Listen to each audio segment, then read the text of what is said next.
বেহাল রাস্তার জেরে চরম দুর্ভোগে এলাকার মানুষ এতটাই খারাপ পরিস্থিতি যে রেশন গাড়ি পর্যন্ত গ্রামে ঢুকতে পারছে না। বাধ্য হয়ে রেশন দোকানটিতে স্থানান্তরিত করতে হলো স্থানীয় তেলকাজলা কালীবাড়িতে।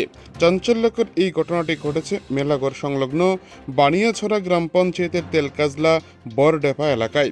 কয়েক মাস ধরে রাস্তাটি মরণ ফাঁদে পরিণত হলেও প্রশাসনের কোনো হেলদোল নেই বলে অভিযোগ স্থানীয়দের। রাস্তার একটা বিরাট অংশ জুড়ে সৃষ্টি হয়েছে বিশাল গর্তের। কোথাও আবার রাস্তার ধারের সাইডওয়াল ভেঙে সোজা তলিয়ে গেছে চাষের জমিতে। শুধু তাই নয়, রাস্তা সংলগ্ন ছড়ার পারে ভেঙেও ধস নেমেছে। এই কঙ্কালসার দশা বানিয়াছড়া গ্রাম পঞ্চায়েতের তেলকাজলা বরডেফা এলাকার মূল পঞ্চায়েত সড়কের। এই রাস্তাটি তেলকাজলা বরডেফা এলাকার সাধারণ মানুষের মেলাঘর বাজারে আসার একমাত্র প্রধান ভরসা। কিন্তু বিগত কয়েক মাস ধরে এই সড়কটি এখন যাতায়াতের অযোগ্য হয়ে পড়েছে। রাস্তার অবস্থা এতটাই ভয়াবহ যে এলাকায় কোনো গাড়ি ঢোকার পরিস্থিতি নেই। আর তার জেরেই বিপাকে পড়েছেন সাধারণ উপভোক্তারা।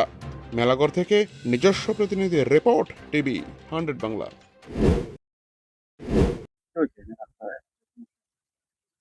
রাস্তার সমস্যাটা আজ থেকে 1 মাস আগে এই রাস্তাটা ভাঙছে বৃষ্টি।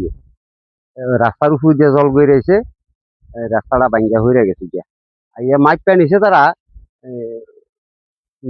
ইঞ্জিনিয়ার আইয়া মাইপা নিছে, কইছে কইরা দিব তাড়াতাড়ি। এরপরে আজ 1.5 মাস হয়ে গেছে গিয়া, অন্য কাজ ধরছে না।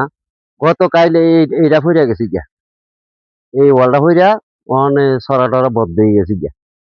যাতে তাড়াতাড়ি কাজ হয়, এলাকার মানুষ রাস্তার আগে গেলে এলাকার মানুষ চলাফেরা করতে কষ্ট হইব, গাড়ি ঘোড়া চলতে না।